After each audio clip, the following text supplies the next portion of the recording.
I really like these Kirtaniya guys. He doesn't like too many people.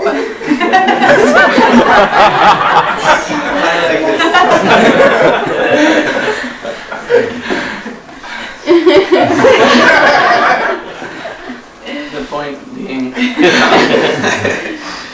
is that this whole thing of like chanting and heart songs is kind of picking up in Australia over the last 5-10 years slowly, and people incorporating some kirtans in there in like a very diluted kind of Western way.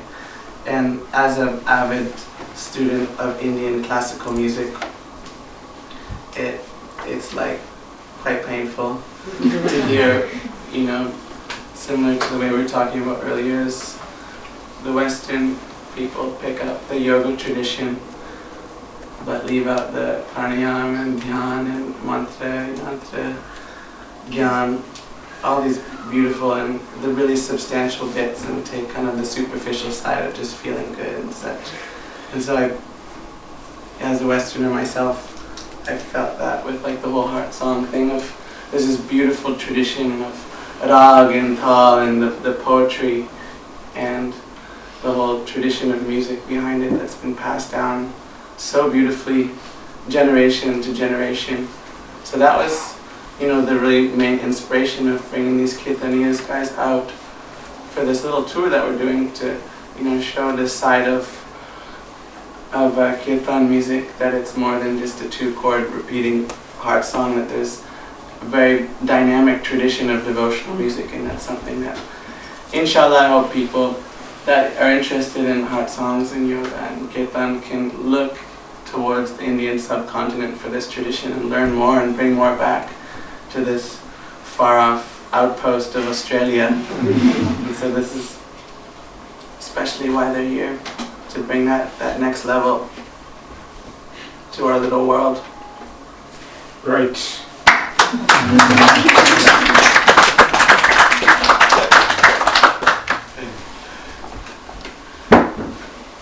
Normally I sing traditional Qawwali music, and it takes a whole Qawwali group, and it's in a very high key and everybody's just screaming at the top of their lungs. It's very passionate and powerful music.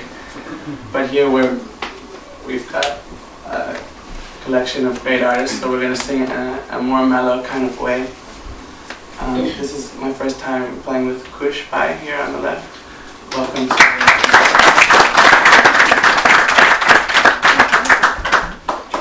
beautifully tonight.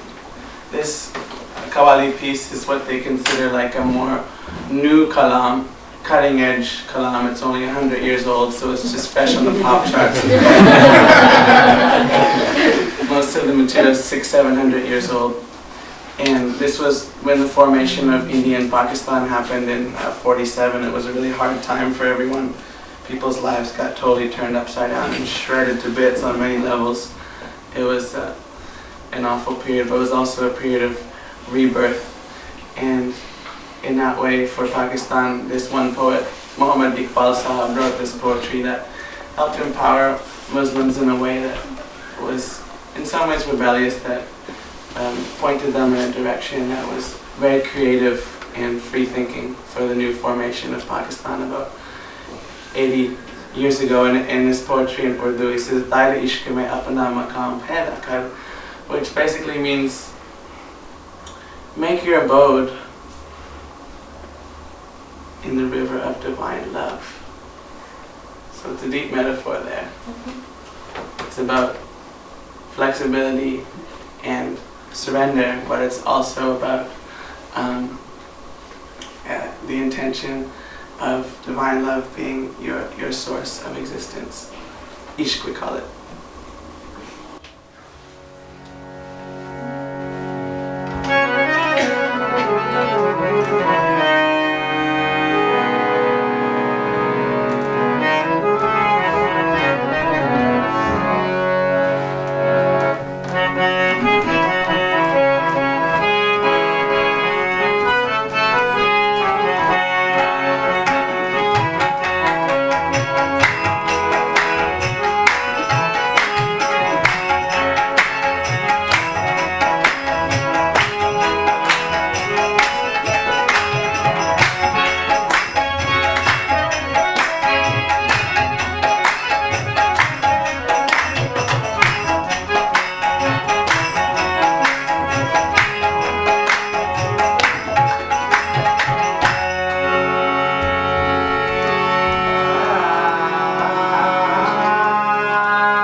Kashi na